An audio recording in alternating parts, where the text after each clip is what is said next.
ক্ষমতা ছাড়া মাত্র কয়েক ঘন্টা আগে ইউনূস সরকার এমন এক সিদ্ধান্ত নিল যেটা সরাসরি লাখো শ্রমিকের পকেটে হাত দিল। ব্যাপারটা একটু অবাক করার মতো।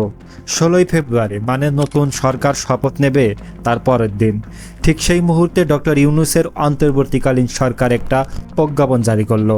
কি ছিল সেই প্রজ্ঞাপনে? এতদিন জ্বালানি ও খনিজ খাতের বিদেশি কোম্পানিগুলো তাদের মুনাফার 5% শ্রমিকদের দিত, সেটা কমিয়ে করা হলো মাত্র 13%। মানে শ্রমিকরা আগে যা পেত এখন তার 1/3-ও কম পাবে। এখন প্রশ্ন হলো কেন? কিছু মার্কিন বহুজাতিক কোম্পানির চাপে এই সিদ্ধান্ত।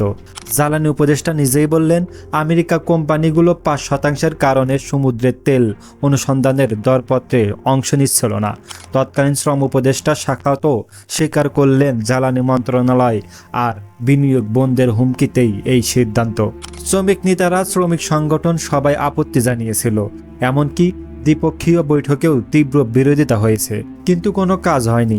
শ্রমিক নেতা বাবুল আক্তার বললেন, এটা পুরোপুরি শ্রম আইনের লঙ্ঘন আর ইচ্ছাকৃতভাবে বিদায়ের আগ মুহূর্তে করা হয়েছে যাতে নির্বাচিত সরকার এই বিষয়ে কিছু করার সুযোগ না পায়। এদিকে যুক্তরাষ্ট্রের দূতাবাস এখন পর্যন্ত কোনো মন্তব্য করেনি, অথচ 2023 সালে ব্লিংকেন বলেছিলেন শ্রম অধিকার না মানলে নিষেধাজ্ঞা দেওয়া হবে।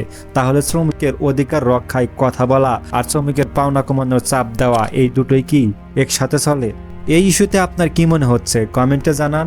আর এরকম বিষয় নিয়ে সহজ ভাষায় বিশ্লেষণ পেতে চাইলে আমাদের চ্যানেলটা ফলো করে রাখুন।